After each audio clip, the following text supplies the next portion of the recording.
The scream cut through the quiet farm like a knife through cloth. Heavy boots pounded the dirt, and a body slammed hard against the ground. Eamon ran outside, his chest locking tight as the scene burned into his eyes. In the middle of the yard, his grandfather, Silas Ryland, was surrounded by Vernon Hale and 20 armed men. They beat the old man with rifle butts, kicked him in the ribs, and dragged him across the ground as if he were nothing. Silas tried to rise, blood running down his face, his breath broken and weak. Still, his voice pushed through the pain. He said the land was not for sale. Vernon Hale laughed, slow and cruel. He told Silas he had 10 days. 10 days to sign the papers or face the end. With a lazy nod, Vernon gave a signal. 2 men tossed a rope over the thick branch of the old oak tree that had stood in the yard longer than anyone could remember. Before Eamon could reach them, they grabbed Silas by the legs, flipped him upside down, and left him hanging. His head pointed toward the dirt, blood dripping steady from his face. Eamon screamed and begged them to stop. He said his grandfather was an old man and they would kill him. Vernon only shrugged. He said whether Silas lived or died was not his choice. Then the men walked away laughing, their voices fading as if nothing had happened. Eamon rushed forward, hands shaking as he cut the rope. Silas fell into his arms, limp and light, as if life were already leaving him. His breathing was so faint it felt like it could vanish at any moment. Eamon held his grandfather close, tears mixing with blood. Fear pressed on him from every side. In that moment, a memory rose clear in his mind. A story Silas had told long ago, a debt of honor that had never been called in. When Eamon finished wrapping his grandfather's wounds, he knew waiting would mean death.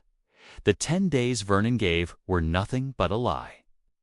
If Eamon did nothing, the farm and his grandfather would be gone.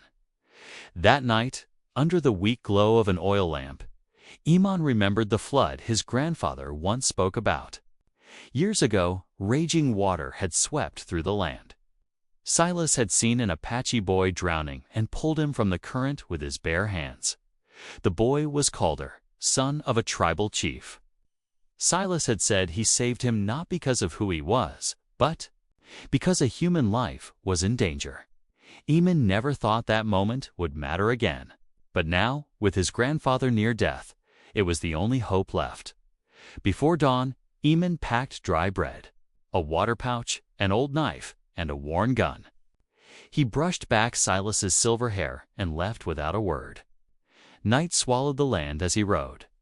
The wind cut at his face, and the road ahead crossed harsh mountains and deep ravines. One wrong step could erase a man forever. Still, Eamon pushed. His horse hard, driven by fear and love. He camped near a dry creek that first night. Sleep came in short pieces, broken by the howls of wolves. Each time he closed his eyes, he saw Silas hanging from the tree. By morning, his body ached, but he rode on. The sun burned his skin the next day. Water ran low, his lips cracked, and even his horse struggled. When he finally saw Apache flags on the distant mountains, his heart lifted for the first time. As soon as he crossed into tribal land, an arrow struck the ground in front of him. 4 Apache warriors stepped out, bows drawn, faces painted for war. Eamon dropped to his knees and raised his hands. He spoke fast but clear. He told them his grandfather was Silas Ryland, the man who saved Calder during the Great Flood. The warriors exchanged looks. One gave a signal. Eamon was blindfolded and led away, his heart pounding with fear that he might already be too late. When the cloth was removed, firelight filled his vision. He stood in the center of a great ring of flames, surrounded by many warriors. Drums beat, deep and slow. An elder spoke and asked why he had come. Eamon fell to his knees again and told the truth. He said his grandfather was dying after being beaten and hung upside down by Vernon Hale and his men. He asked to see Calder because a life debt was owed.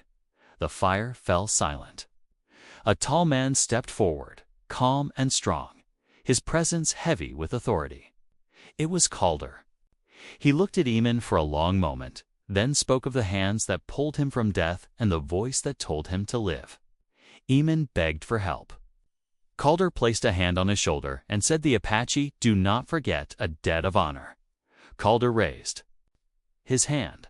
A horn sounded across the camp. Warriors poured in from every direction. Not 10, not 100. 500 Apache warriors stood ready, painted for war. The ground seemed to tremble beneath them. Calder said the debt of Silas Ryland would be repaid. He told Eamon to stand and ride with them. Before sunrise, the camp moved as one. Horses were readied, armor tightened, and the army rode out with the first light of dawn. Eamon rode among them, fear slowly giving way to hope. By midday, they reached a high cliff overlooking the valley. From there, the Ryland farm lay small and quiet below. Calder said tomorrow would decide everything. If blood was spilled, the debt would be lost. Eamon looked at the warriors behind him and felt hope rise strong in his chest. Justice was coming like a storm, and nothing would stop it.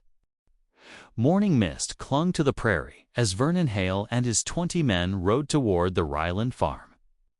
Their laughter rolled across the open land, loud and careless. To them, the fight was already over. An old man beaten and strung upside down would not stand again. A grandson could not stop what was coming. Vernon twirled his gun with bored fingers and said they were not there for papers anymore. He said they were there to collect a corpse. They passed the broken fence and rode into the yard. The house stood quiet, windows closed, the door still. Vernon spat on the ground and said fear had finally taught the Rylands their place. He ordered his men to search the house and grab the boy if they found him. He wanted Silas to watch his grandson die first. 2 men kicked the door open and rushed inside. They came back moments later, confused and angry. The house was empty. No sound, no tracks, nothing. Vernon's smile faded. He stepped toward the old oak tree and stared at the dark stains still on the bark. He lifted his gun and was about to give another order when a cold wind swept through the yard. Horses shifted and snorted, uneasy. One man asked if anyone else heard that sound. Vernon opened his mouth to curse him, then froze. He heard it too, a low rustling like dry leaves moving from every direction at once. The sound grew louder. The horses pulled at their reins, eyes wide with fear. Then the war horn screamed through the air, sharp and cold, slicing through the silence. Vernon turned toward the ridge, squinting. At first, there were only shapes.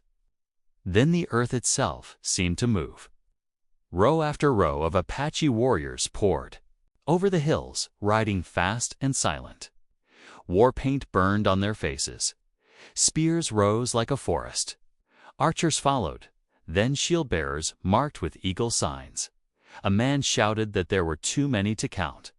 Another dropped his gun. 500. Warriors closed in, forming a massive ring around the farm.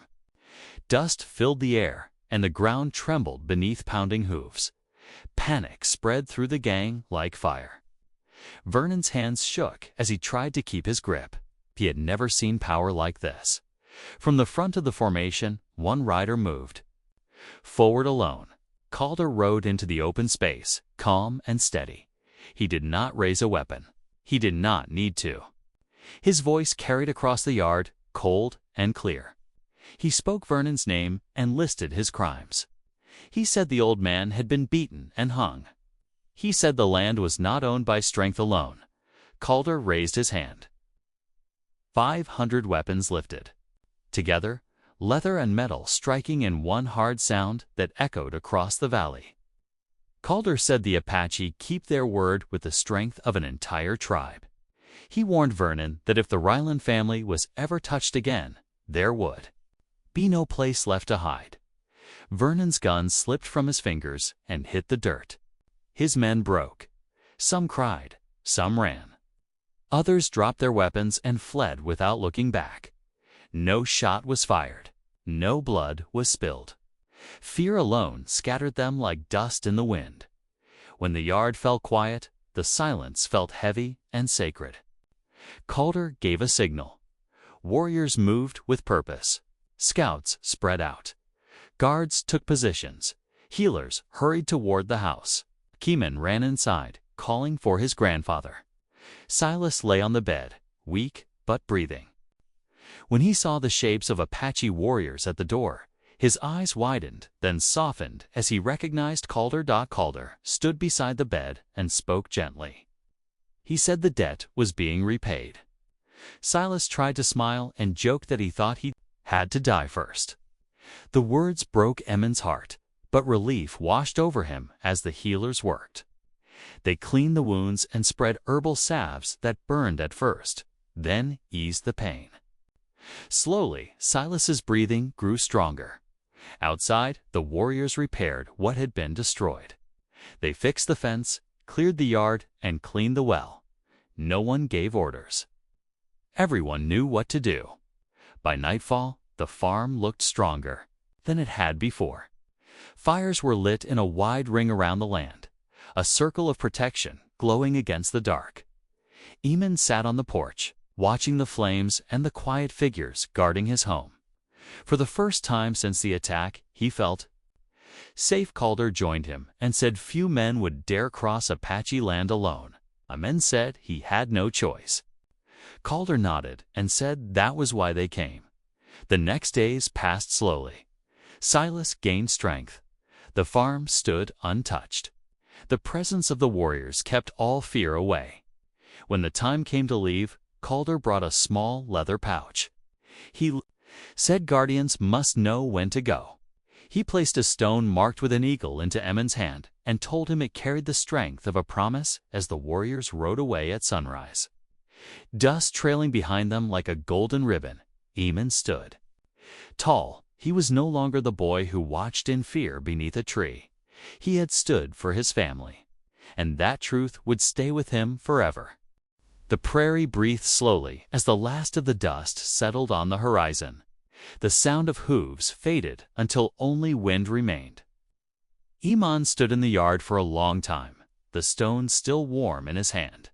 The eagle carved into it, catching the morning light. The farm felt different now, not louder, not larger, just stronger, as if the land itself knew it had been defended. Inside the house, Silas rested against the headboard, his color returning little by little. Pain still lived in his body, but life had returned to his eyes. He watched Eamon step into the room and smiled with quiet pride. He said he had felt something change in the air the moment the warriors arrived. Not fear, but balance.